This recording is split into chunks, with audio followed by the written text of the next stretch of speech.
अरे रोज कियामत का ओ सूरज हमको क्या झलसाएगा, खुद ही डूबा जाएगा, खुद ही डूबा जाएगा।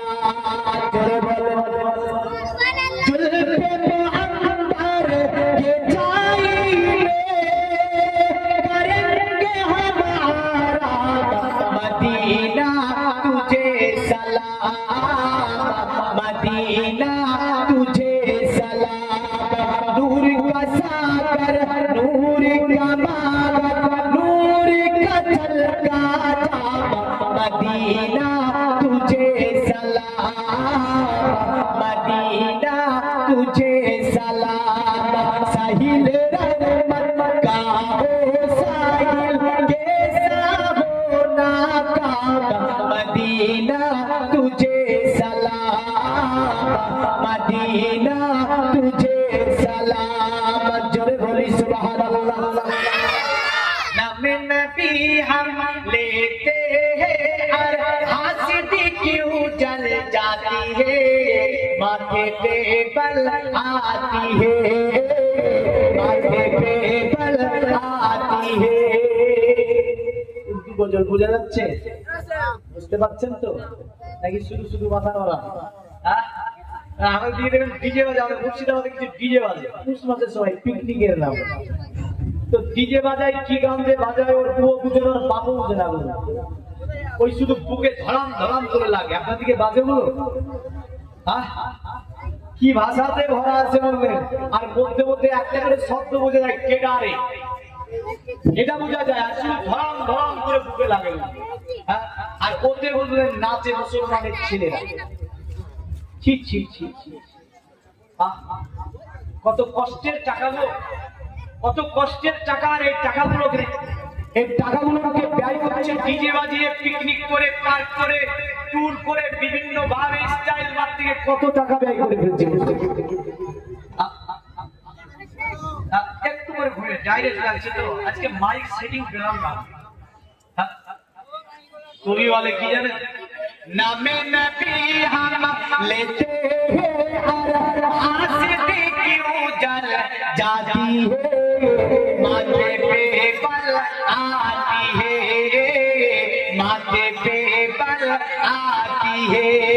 दिल की तकती पर लगते हमारे नबी का नाम। जोरे जोरे जोरे जोरे जोरे जोरे जोरे जोरे বুঝতে পেরেছেন? বুঝতে পেরেছি। হ্যাঁ, বাংলা বলে দিয়েছি তাও বুঝতে পারেন।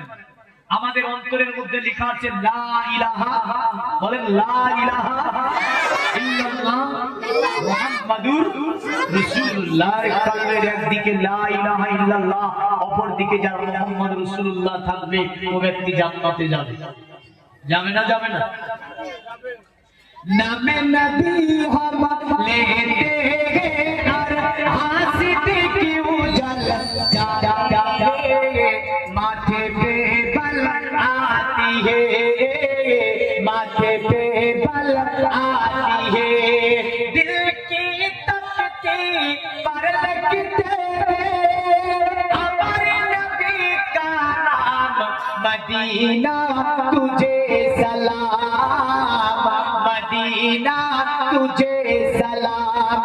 नूर का सागर, नूर का मागर, नूर का झलका जाम, मदीना तुझे सलाम, मदीना तुझे सलाम। तू अमरा बोले बंजी गिरिल्ला इलाहा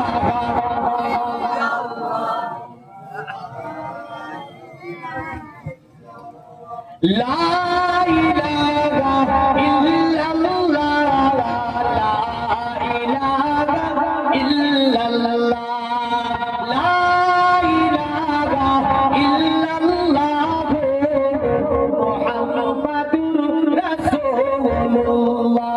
সকলে বলুন সাল্লাল্লাহু আলাইহি সাল্লাম। এই মাইক মারার লাগবে না, চুপ করে দিয়ে দাও তো ভাই। হ্যাঁ, তো আমাদের দিলের শক্তি অন্তর এর মধ্যে লেখা আছে লা ইলাহা ইল্লাল্লাহ মুহাম্মাদুর রাসূলুল্লাহ। তো সনাতন ধর্মের তাই ভবিষ্যৎ পুরাণে বলছে যে নমস্তে বিনি জানাত মুরিস্তাল নিবাসীরে তিপ্রা রাসূল নাসাই বহুমায়া প্রবার দিনে এ দয়ার নবী তোমাকে আমরা প্রণাম জানাচ্ছি। কারণ কিয়ামতে কঠিন দিন যখন হবে, তোমার আশ্রয় ছাড়া, আল্লাহর দয়া ছাড়া জান্নাতে যাওয়া যাবে না। এই যাবে না, যাবে না। তাই তারা বলেছে তিপ্রা রাসূল নাসাই বহুমায়া প্রবার দিনে তোমার কদম তলে দয়া করে আমাদেরকে একটু আশ্রয় দেবে, তো আমাদের জীবনটা ধন্য হয়ে যাবে। জোরে বলেন সুবহানাল্লাহ। তো এই যে আব্দুল্লাহ ছেলে মুহাম্মদ দুনিয়াতে আসলেন, এসে যেটা তিনি প্রচার করলেন সেটা কি ছিল? কি ছিল? মানে কি? আল্লাহ ছাড়া, জোরে জোরে জোরে জোরে, আল্লাহ ছাড়া, আল্লাহ ছাড়া কোনো মাবুদ নাই আছে? হ্যাঁ, আল্লাহ ছাড়া কোনো মাবুদ আছে? আল্লাহ ছাড়া কাউকে সিজদা করা যাবে? আল্লাহ ছাড়া কাউকে পূজা যাবে? আল্লাহ ছাড়া কারো সম্মুখে নত হওয়া যাবে? খবরদার না। যদি কোনো ব্যক্তি আল্লাহ ছাড়া অন্য কাউকে পূজে, আল্লাহ ছাড়া অন্য কাউ সম্মুখে মাথা নত করে, আমরা তো একটা ছোট্ট কাজের জন্য নমস্কার করে না? এই করে না, করে না?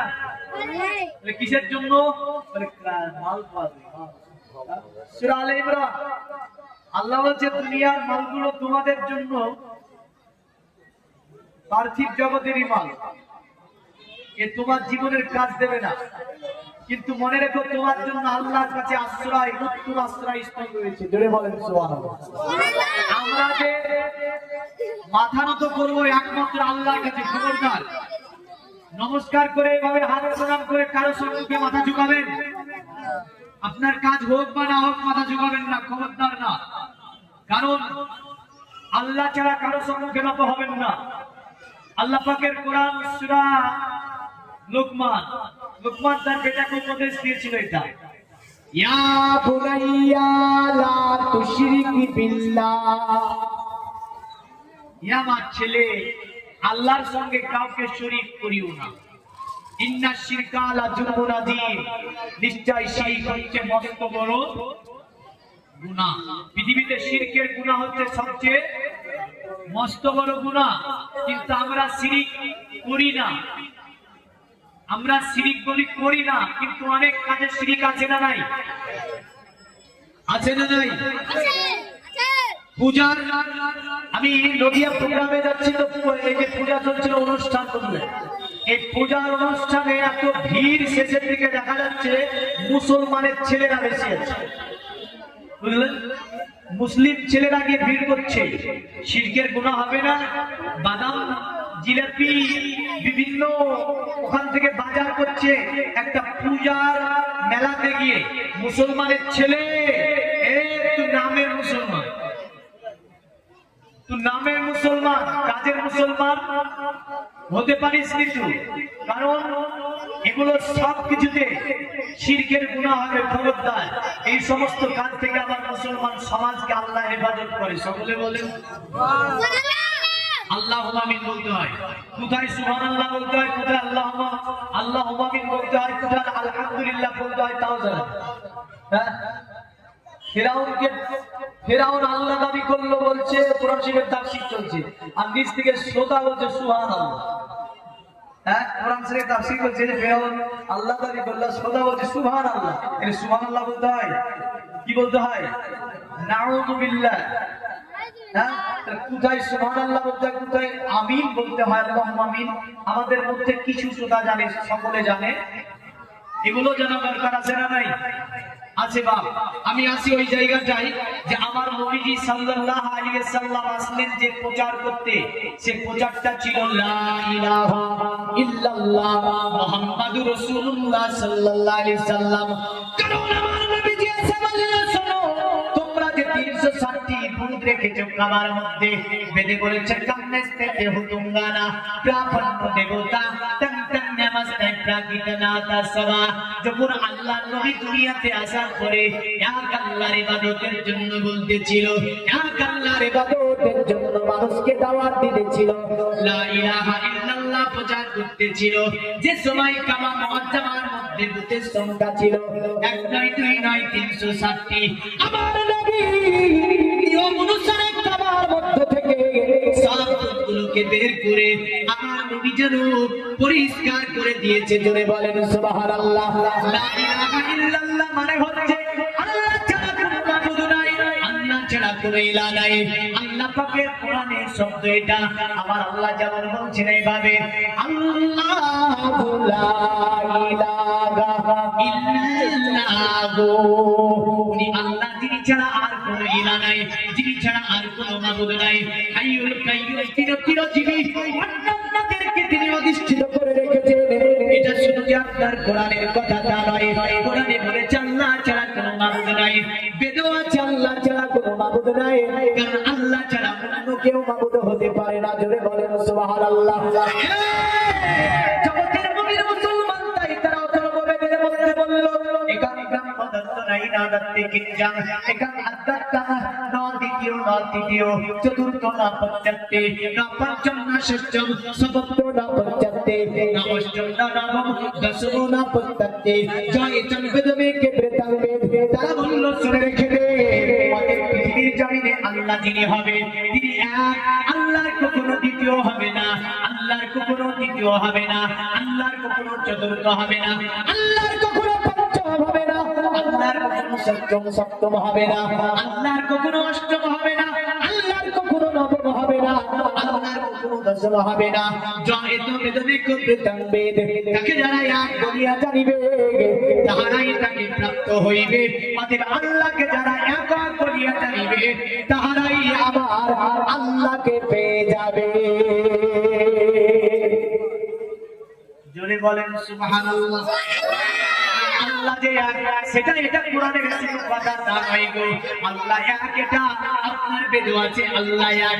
এমন করে তাহলে আপনার যেমন করে পেলে অথর্ব বেদে একটা মন্ত্র এইভাবে দেখা যায়, যারা ডাইরেক্ট আল্লাহ শব্দটি বেদে একটা মন্ত্রের মধ্যে এনেছে। মনে রাখবেন, অন্য মন্ত্রের মধ্যে আমরা দেখতে পাই যেমন করে গীতাতে তারা মন্ত্র এইভাবে লিখেছে, পিতাহসি লোকস্য চরাচরস্য তপস্য পূজাচ্য গুরু মুরিয়ার না তত সমস্ত লোকত্রে হস্য প্রতিমপ্রভাব।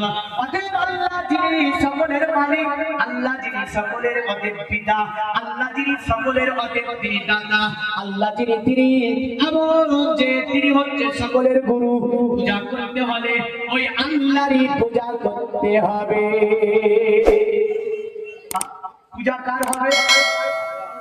তারা বলছে পূজা আল্লাহরই হবে, যিনি সকল বিশ্বের মালিক, সকল জগতের মালিক, সৃষ্টিকর্তার মালিক, সৃষ্টি জগৎকে পরিচালনা করছেন যিনি, সৃষ্টি জগৎকে যিনি আপনার অধিষ্ঠিত করে রেখেছেন। শুধু তাই নয়, আল্লাহ যিনি তিনি সকলের গুরু, আল্লাহ যিনি সকলের মালিক। পূজা করতে হবে ওই আল্লাহরই করতে হবে। জোরে বলো। এটা শুধু কোরআনের কথা, তা বললে তো ভুল হবে না? হবে না? তা বললে তো ভুল হবে। তাহলে বুঝা গেল কোরআন শরীফ, ফুরকানুল হামিদ, আল্লাহ পাকের কালামুল্লাহ শরীফ শুধু বলেছে আল্লাহ এক তা নয়, অন্য ধর্ম লেখা আছে আল্লাহ এক। এবার আল্লাহ শব্দটা আমরা বলি আল্লাহ, খ্রিস্টান বলে গড, সনাতন বলে কি কি বলে ঈশ্বর। কি বলে? ঈশ্বর। যদি মুসলমানকে জিজ্ঞাসা করি বলো তো মরার পরে কোথায় যাবে, কি বলবেন? হ্যাঁ, কি বলবেন আপনি? কোথায় যাবো বলবেন? হ্যাঁ, জান্নাতে। দুজকে বলবেন না তো, হাদিসের খিলাফ দুজকে বলা। রাসূলুল্লাহ বলছেন সর্বময় তোমরা আল্লাহর কাছে বলো জান্নাতটা চাও। জোরে বলেন সুবহানাল্লাহ। মিশকাতের হাদিস আছে যে সর্বময় তোমরা আল্লাহর কাছে বলো জান্নাত চাও। তাহলে মুসলমানকে জিজ্ঞাসা করা হচ্ছে মরার পরে কোথায় যাবে, মুসলমান বলছে জান্নাতে যাব। সনাতনকে জিজ্ঞাসা করা হচ্ছে মৃত্যুর পরে কোথায় যাবে, বলে আমরা স্বর্গে যাব। কোথায় যাবে? স্বর্গে যাব। খ্রিস্টানকে জিজ্ঞাসা করা হচ্ছে মরার পরে কোথায় যাবে, বলে জান্নাতে যাবে। এই স্বর্গ জান্নাত কি আলাদা নাকি? স্বর্গ যা জান্নাতও যা। ঈশ্বর, ওরা বলে ঈশ্বর। কেউ বলে প্রভু, কেউ বলে গড, কেউ বলে আল্লাহ। কিন্তু মনে রাখবেন, প্রভু, ঈশ্বর, গড যত যাই বলুন না কেন, তার বিরোধিতা আমি আপনি করিনি। ইসলাম করেছে তা নয়, বেদই বিরোধিতা করেছে। বেদ বলেছে এইভাবে, উদার বিন্দ্র মহাশ্রীন্দ্র আল্লাহ জিষ্টম চিত্তম পুণ্য ব্রহ্মণবল্লাহ আল্লাহ রাসূল মুহাম্মদ আকবর সাল্লাল্লাহু আদলান বুকমে কামাল্লাহ বুকামিল্লাহ খিলাতিকাম আল্লাহ যিনি সকল দেবতাদের মেন দেবতা।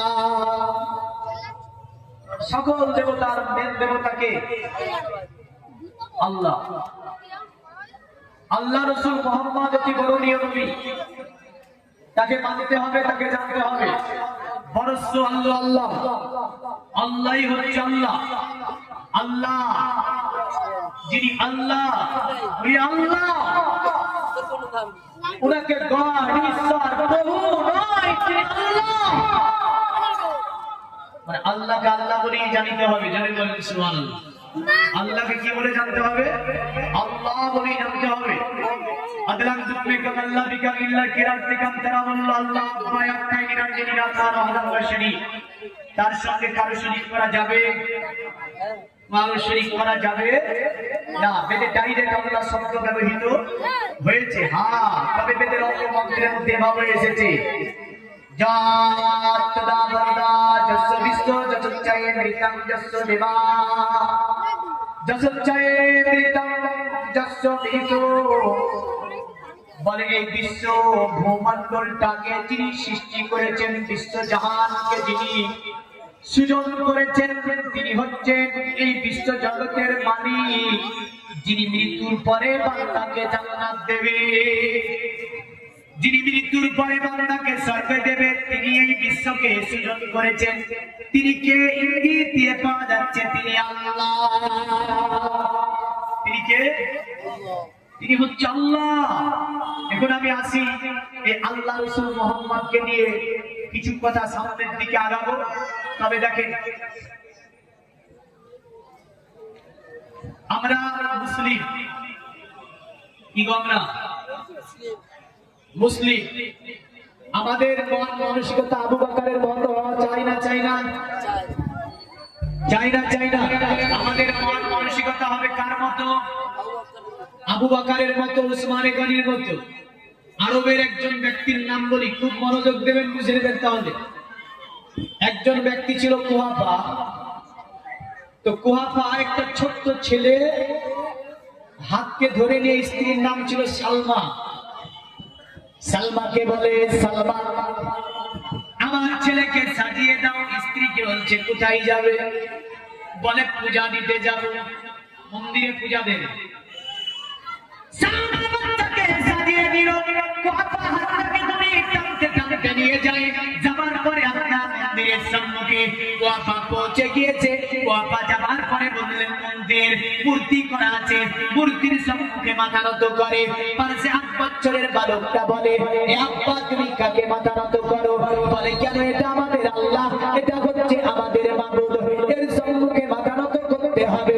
কুহাফার ছেলে বলছে, আব্বা, আমার আব্বা আল্লাহ যিনি হয় তিনি তো কাঠের হয় না, আল্লাহ যিনি হয় তিনি পাথরের হয় না, আল্লাহ যিনি হয় তিনি রানাগুসির তৈরি হয় না।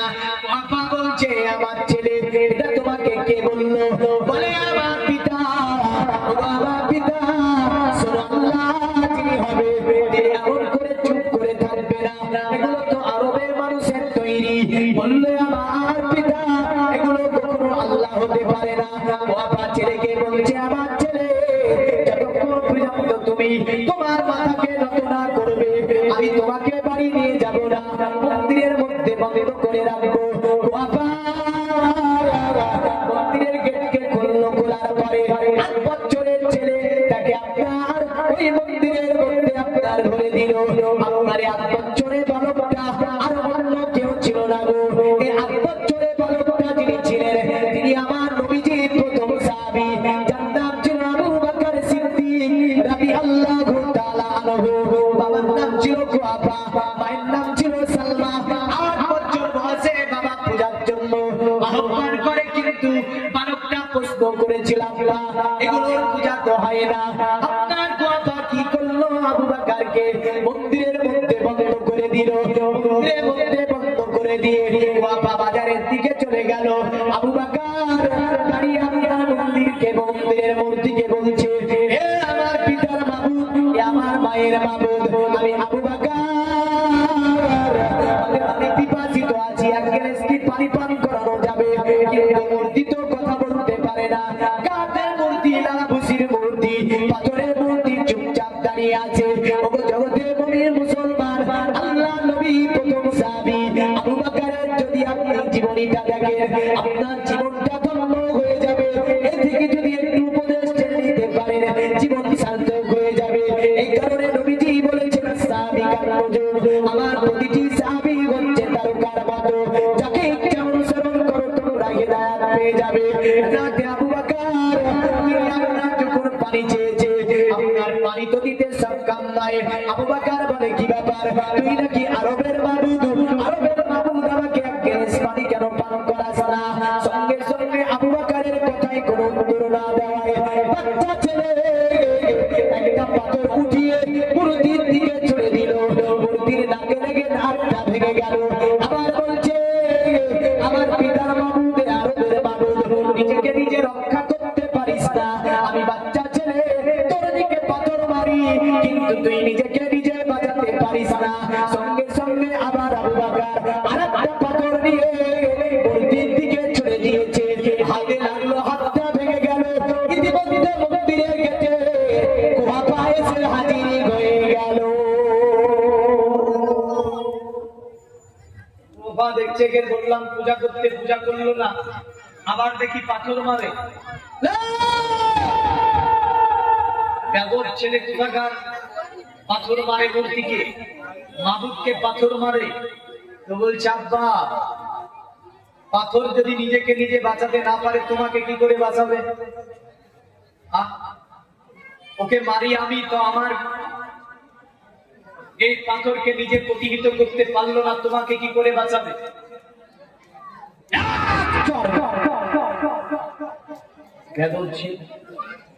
আরবের মানুষেরা বলল, কুয়াফা, এ ছেলে যা করেছে এর বিচার তো অবশ্যই হবে। আবু বকর বললেন, বিচার তো হবে, তবে তার বিচার আমি নিজেই করে নেব। কুয়াফা বলছে, তার বিচার আমি নিজেই করে নেব। বললো, কি করে? বলে, কি আমি নিজেই শাস্তি দেব। বাড়ি গেল, বাড়ি গিয়ে বললেন, স্ত্রীকে ডাকে, আমার স্ত্রী সালমা। সালমা বেরিয়েছে, বললো, স্বামী গো, বলুন কি হয়েছে? সালমাকে বলে, ও সালমা, একটি রশি দাও। সালমা বলছে, আমার স্বামী, আপনি রশি কেন নেবেন? বলে, সালমা, আমাদের ছেলে যাবার পরে মন্দিরে আজকে পাথর মেরেছে, মামুদকে পাথর মেরেছে, এর একটা গতিবিধি তো নিশ্চয়ই করবো। সালমা বলে, ও আমার স্বামী, আবু বকর বাচ্চা ছেলে, আপনি একে কিছু বলবেন না। সালমাকে বলছে, সালমা, বাচ্চা কি করে হতে পারে? যে পাথর মারে মূর্তিকে, যে বলে মূর্তি কখনো আল্লাহ হতে পারে না। এই সালমা, এর বিচার তো আমি নিশ্চয়ই করবো। সালমা বলেছিল, ও আমার স্বামী, একটা রাতের কথা আপনাকে বলবো। হে আমার স্বামী, আপনি যদি আমাকে কথা দিন, আবু বকরকে ক্ষমা করে দেবেন, আবু বকরকে মাফ করে দেবেন, ও আমার স্বামী, তাহলে আপনি আমাকে কথা দিন, একটা কথা আপনাকে বলবো। বললে, আমার স্ত্রী বলো, কি কথা বলবে? সালমা বলেছিল, ও আমার স্বামী, রাজের কথা এটাই আপনাকে বলবো। আমার আবু বকর জীবনে কোনোদিন পূজা করবে না, এটা আমি সালমা। আবু বকর যখন আমার গর্ভে ছিল, তখনই আমি জানতে পেরেছিলাম আবু বকরের আপনার পিতার নাম কুয়াফা। বললো, এ সালমা, এটা তুমি কেমন করে জানতে পারলে? সালমা বলেছিল, ও আমার স্বামী, আমার যেই দিন বাচ্চা আমার গর্ভে ছিল, আমি একদিন ঘুমিয়েছিলাম, হঠাৎ যেন কেউ আমাকে ডাক দিল, এ সালমা। আমি সালমা যেন শুনতে পেলাম ঘুমের ঘরে, আমাকে ডেকে বলছিল, সালমা, এ সালমা, পৃথিবীতে তুমি একটা পুত্র সন্তানের জন্ম দেবে। এ সালমা, আরে পুত্র সন্তানের নাম আসমানে সাদিক রাখা হয়েছে। সুবহানাল্লাহ। আর একটু জোরে বলেন। অসুবিধা হচ্ছে? দেখেন, অসুবিধা তো আমারই হওয়ার কথা, আর হচ্ছেও তাই। কারণটা হচ্ছে বহুত রাস্তা জার্নি করে এসেছে, তারপরেও যদি আপনাদের মনোযোগ না হয় কি করে হবে বল? গলাটাকে ছাড়িয়ে নারায়ে তাকবীর, এই তো অবস্থা। অবস্থাতে এরকম। কারণটা হচ্ছে মুসলিম এ তো সিংহের জাত। কিসের জাত? শেরে খোদা, আল্লাহর বাগ। আরে আল্লাহর বাগ, ইনারি সন্তান হাসান এবং হুসাইন। হাসান হুসাইনের বংশের মানুষই ভারতবর্ষের সার্জমিন ইসলাম কায়েম করেছে। জোরে বলেন সুবহানাল্লাহ। সিংহের জাত আমরা। কিসের জাত? সিংহের জাত তো মেয়ে মেয়ে করতে হবে। নারায়ে তাকবীরে ধরি মারবে তো দুটা মাস মা তো মাস মা। 3 কিলোমিটার দূর রাসূলের সাহাবী বেলাল যখন আল্লাহর নাম নিত, 3 কিলোমিটার দূরে থেকে মানুষ মুখের আওয়াজ শুনতে পেত। জোরে বলবেন না? মানে তিনার আজান 3 কিলোমিটার দূরে পৌঁছে যেত। আর আমরা এতটি মানুষ মিলে এমন ভাবে আল্লাহ আকবার বললেন, গেটের কাছ থেকে মানুষ শুনতে পায়নি। ঠিক না? তাহলে বিশ্বে বিদায় হচ্ছে কেন? এই বিশ্বে আমরা আজ অপমানিত কেন? বিশ্বে অত্যাচারিত মুসলিম কেন? কথা তো বলছে, কোরআন তো বলছে আমি যে জাতির কাছে থাকবো সেই জাতি সমগ্র বিশ্বকে পরিচালনা করবে। কোরআন বলছে আমি যে জাতির কাছে থাকবো সেই জাতি সমগ্র পৃথিবীকে চালনা করবে। কিন্তু কোরআন আমাদের ঘরে, কোরআন আমাদের হাতে, কোরআন আমাদের অন্তরে। কিন্তু দেখা যাচ্ছে অন্য জাতি দ্বারা আমরা পরিচালিত হয়েছি না হইনি? অন্য জাতি আমাদের পরিচালনা করছে না? করছে। কিন্তু নবীজি বলছেন না, এই কোরআন যে জাতির কাছে থাকবে ওই জাতি পৃথিবীতে উৎকৃষ্ট হবে। কোরআন যে জাতির কাছে থাকবে ওই জাতি নেতৃত্ব দেবে। কোরআন যে জাতির কাছে থাকবে ওই জাতি সমগ্র পৃথিবীকে পরিচালনা করবে। কোরআন যে জাতির কাছে থাকবে ওই জাতি আধুনিক বিজ্ঞানকে পরিচালনা করবে। কিন্তু দেখা গিয়েছে এই কোরআন আমাদের কাছে, কিন্তু অন্য জাতিরা এ থেকে নাফা হচ্ছে না। কেন? কারণটা হচ্ছে অতল গভীরে আমরা যেতে পারি, আর অন্যরা এর অতল গভীরে কি আছে? মুক্তা আছে। কোরআন বলছে না বাহরুল আসিয়া, আমি হচ্ছি মহান সমুদ্র কিতাব। ইব্রাহিমের লেখা, আধুনিক কবি ইব্রাহিম তিনি কোরআনকে নিয়ে কবিতা লিখেছেন। আনা বাহরুল আসিয়া, কোরআনকে নিয়ে বলেছিলেন তিনি যে আমি হচ্ছি মহান সমুদ্র কিতাব। মহান সমুদ্র একটা জিনিস, আমার মধ্যে মুক্তা আছে। আমার মুখটাকে সঞ্চয় করার মতো দুবারই পৃথিবীতে তৈরি হয়নি। আমি আল কোরআন বাধ্য হই আমার মুখটাকে আমার মধ্যে রেখে দিই। তো বুঝা গেল? তো এই কোরআন আমাদেরকে অন্তরে রাখতে হবে, জাজবা রাখতে হবে। একটু জোরে মারবেন তো। শক্তি দিয়েছে কে? কে দিয়েছে শক্তি? আল্লাহ দিয়েছে। সুস্থ রেখেছে কে? আল্লাহ। আপনাকে চলমান রাখছে কে? আল্লাহ। আপনার শ্বাসকার্য পরিচালনা করছে কে? আল্লাহ। এক কথায় আপনাকে পুরো নিয়ন্ত্রণ করছেন যিনি, তিনি আল্লাহ। আল্লাহর নাম নিতে গিয়ে কৃপণতা করলে আল্লাহ নারাজ হবে না? নারাজ হবে। একটু কৃপণতা করবেন না। শক্তি দিয়েছে আল্লাহ। আল্লাহর নাম যখন নেবেন পুরো জজবাকে শক্তি লাগিয়ে একদম এমন একটা নারা মারবেন যাতে করে বাজারে আজারে যেগুলো আছে ছুটে চলে আসে। একটু জোরে বলেন তো।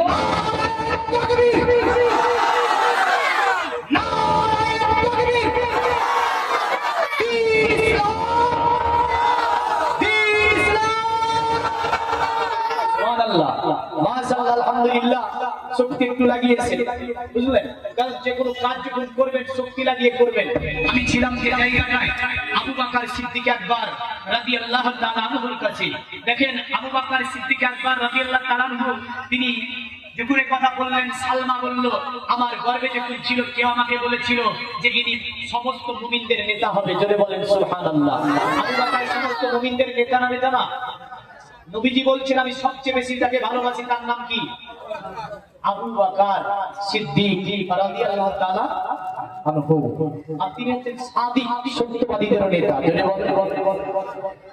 আমার নবীজি বললেন, সূরা আমার যদি তোমাদের দুনিয়ার সব মুমিনের নেকি এক পাল্লাই করে দেওয়া হয় আর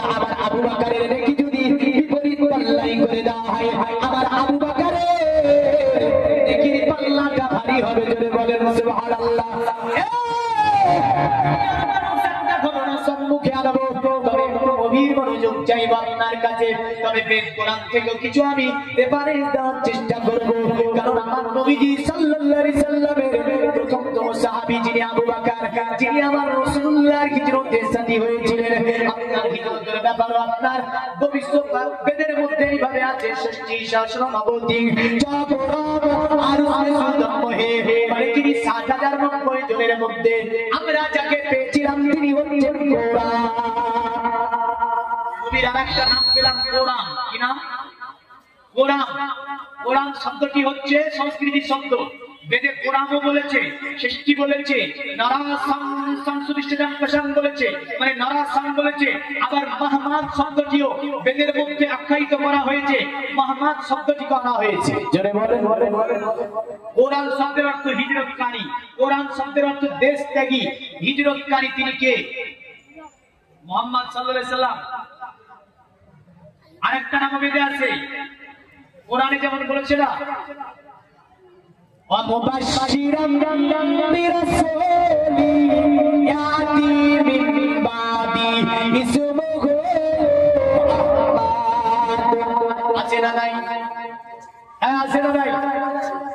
বরং তো পড়াই যাবে না। একটু মনোযোগ নেবেন, দেখেন একটু মনোযোগ নেবেন। কোরআন বলছে, মানে ঈসা নবী বলল, শোনো এই পৃথিবী আমার সম্প্রদায়, অতএব আমার পরে দুনিয়ার জমিনে একজন নবী আসবে, এই নবীটার নাম হবে আহমদ। আমি ঈসা নবী শেষ নবী নয়, আমার পরে ধরতে একজন নবী আসবে, এই নবীর নাম হবে আহমদ। যার কারণে বেদে বলল আহমিদি বিদুসপুরি মেধাবী দস্যজগ্রব আহমদ নামে দুনিয়াতে একজন ব্যক্তি আসবে, যাকে অনেক জ্ঞান গরিমা দিয়ে আল্লাহ পাক দুনিয়াতে পাঠাবে।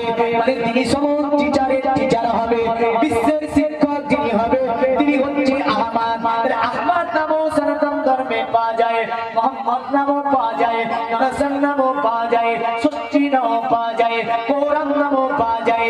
বুঝা গেল আমার নবীজিকে তারা আরেকটা মন্ত্রের মধ্যে কলকি অবতার বলে আখ্যায়িত করেছে। মন্ত্রটা পরে আনবো, প্রথমে আমি আসি আমার আবু বকরকে নিয়ে কিছু কথা বলবো। যেহেতু একটা প্রতিষ্ঠানের প্রোগ্রামে বসেছি, প্রতিষ্ঠানের আপনার প্রোগ্রামে আলোচনা নিয়েছি। জগতে মুমিন মুসলমান, আমার নবীজির দরবারে এই সাহাবী আবু বকর কেন উৎকৃষ্ট ছিল? সাহাবী আবু বকর কেন মুমিনদের নেতা ছিল? সাহাবী আবু বকর কেন নবীজি কেন ভালোবেসেছিল জানেন? এই সাহাবী আবু বকর আমার নবীজির দরবারে খোদা বসে আছে, নবীজির দরবারে দাঁড়িয়ে গেল, আমার নবীকে সালাম দিল, আসসালামু আলাইকা ইয়া রাসূলুল্লাহ, আসসালামু আলাইকা ইয়া হাবিবাল্লাহ। ওগো নবীজি, আমি আবু বকর তিনটি জিনিস চাইবো, আপনি কি আমাকে দেবেন? আমি আবু বকর যেই দিন থেকে আপনার কাছে এসে কলেমা লা ইলাহা ইল্লাল্লাহ মুহাম্মাদুর রাসূলুল্লাহ সাল্লাল্লাহু আলাইহি ওয়াসাল্লাম পড়েছি, সেই দিন থেকে এমন কোনো জিনিস আপনার কাছে চাইনি। সুবহানাল্লাহ। যখন আমি কলেমাটা পড়বো আপনারাও বলবেন কলেমা, এটা জিকির। এটা কি গো? জিকির শুনে আমি একা করবো? আরে জিকির করবা তো জান্নাত পেয়ে যাবে, আর জিকির করবে না তো জাহান্নামে চলে যাবে, হ্যাঁ না? দেখবেন ব্যাঙ্গালোর, ভেলোর, বিভিন্ন জায়গা থেকে বাবাকে ফিরিয়ে দিয়েছে ডাক্তাররা, মেডিকেল করে বলে দিয়েছে বাড়ি নিয়ে যাও। বাড়ি নিয়ে এসেছে, তো বাড়ি নিয়ে আসার পরে কি করে? মৌলভী সাহেবের কাছে যায় না? বলে মৌলভী সাহেব একটু বাড়িতে চলেন। বলে কি হয়েছে? বলে বাবা মৃত্যু সজ্জায় আছে। মৌলভী সাহেব যাবার পরে বলে আস্তাগফিরুল্লাহ রাব্বি মিন কুল্লি জামবি ওয়া আতুবু ইলাইহি, বলে তুমি লা ইলাহা ইল্লাল্লাহ মুহাম্মাদুর রাসূলুল্লাহ সাল্লাল্লাহু আলাইহি সাল্লাম। মৌলভী সাহেব এটাই বলে, বান্দা তুই যতদিন দুনিয়াতে বেঁচে আছিস কোনো কাজ আর তার নাই, যতদিন আছিস এই কলেমাটাই পড়তে থাক। জোরে বল। কোথায় যাবে? এটা পড়লে কোথায় যাবে? জান্নাতে যাবে। তো মৌলভী সাহেব বলে তালকিন দাও, ওকে বারবার কলেমা পড়াও। তো বারবার কলেমা পড়ে, আর ওটাই বলে যে বারবার পড়। জগতের মুমিন মুসলমান, সনাতন ধর্মে মন্ত্রের কথা আছে না নাই? আছে না নাই? এত কীর্তন এখনো পড়তে। সনাতন ধর্ম যায় পুরোহিতের কাছে। কার কাছে যায়? পুরোহিতকে বলে, পুরোহিত একটু বাড়ি যেতে হবে। বলে কিসের জন্য যেতে হবে? বলে বাবা মৃত্যু সজ্জায় পড়েছে, মনুমন্ত্র পড়াতে হবে। কি মন্ত্র? মনুমন্ত্র না পড়ালে জান্নাত যাবে না। কিন্তু মনুমন্ত্র কি এটা তো জানা দরকার আছে না নাই? যে মনুমন্ত্র আমাদের মনুমন্ত্র নাকি ওদের মনুমন্ত্র? পুরোহিত চলে গেল, যাবার পরে বলে এখানে হবে না, তুলসী তলায় নিয়ে যেতে হবে। কোথায় নিয়ে যেতে হবে? তুলসী তলায়। তুলসী তলায় নিয়ে যে লাগিয়ে দিয়েছে। তবে তুলসী গাছ আল্লাহর নিয়ামত বান্দার জন্য, জোরে বলেন সুবহানাল্লাহ। এটা সনাতন ধর্মের প্রতিটা বাড়িতে দেখবেন তুলসী গাছ থাকে না? থাকে না? তুলসী গাছ। তো তুলসী তলায় নিয়ে যেতে হবে। তুলসী তলায় নিয়ে গেছে বললো। তুলসী তলায় নিয়ে গিয়ে মনোমন্ত্র পড়বে। কি মন্ত্র পড়বে? মনোমন্ত্র। এই মনোমন্ত্র শোনাবো। এটা কি মন্ত্র আর ইসলামে কি মন্ত্র শুনবেন? শুনবেন? এই মনোমন্ত্র ছাড়া জান্নাতে যাওয়া যাবে না। না ইসলামে যাবে না সনাতন ধর্মে যাবে। কোন ধর্মী মনোমন্ত্র ছাড়া জান্নাতে যাওয়া যাবে না। এর নামে কিন্তু সনাতন ধর্মী মনোমন্ত্র রেখেছে। এই মনোমন্ত্র আজকে শোনাবো, মানেও করবো। তবে দেখেন, আমরা রসুলের আশিক, নবীজির প্রেমিক, নবীজির ভালোবাসার মানুষ। আমরা জান মাল সন্তান সন্ততি সমস্ত যতক্ষণ পর্যন্ত ইসলামের জন্য কুরবান করতে না পারবো, আমরা অতদিন পর্যন্ত পরিপূর্ণ মুমিন হব? হব না। দেখেন, আমাদের জান মাল সন্তান সন্ততি পরিবার পরিজন সব কিছু যখন আপনি ইসলামের জন্য কি করবেন, ইসলামের জন্য কুরবান করবেন, জেনে রাখবেন যে আপনি পরিপূর্ণ মুমিন। আর আপনার জন্য আল্লাহ তৈরি করে রেখেছে দয়ার জান্নাত। জোরে বলেন। এই জান্নাতে যেতে চান না? চান না? এই কেউ আছে যে চাই না? সকলে চাই যে জান্নাতে যাব। চাই না? চাই না? সকলে চাই যে জান্নাতে যাব। তো জান্নাতে যেতে গেলে নবীজির হওয়া লাগবে না? লাগবে না? নবীজির হওয়া লাগবে না? লাগবে না? তাহলে নবীজির হতে গেলে নবীজির মাদ্রাসাকে ভালোবাসা লাগবে না? লাগবে না? নবীজি বলছেন মাদ্রাসা তো বাইতি, মাদ্রাসা হচ্ছে আমার ঘর। জোরে বলেন। মাদ্রাসা কার ঘর? মাদ্রাসা কার ঘর? মাদ্রাসা হচ্ছে আমার ঘর না নবীজির ঘর? নবীজির ঘর। নবী হচ্ছেন আমাদের ইমানের মূল, নবী হচ্ছে আমাদের ইসলামের মূল। নবী এমন এক নবী, তিনি এমন যে আল্লাহ পাক তিনি বলছেন, শোনো এই পৃথিবীর বিশ্বের মানুষেরা, তোমরা পাহাড় সমতুল্য যদি গুনাহ করে থাকো, নবীজির দরবারে চলে যাও, আমি আল্লাহ তোমার জীবনের গুনাহকে মাফ করে দেব। জোরে বলেন সুবহানাল্লাহ। তাহলে নবীজির যেহেতু ভালোবাসা আশিকের মানুষ আমরা, আমি 5 জন ব্যক্তিকে রাসূলুল্লাহর ভালোবাসাই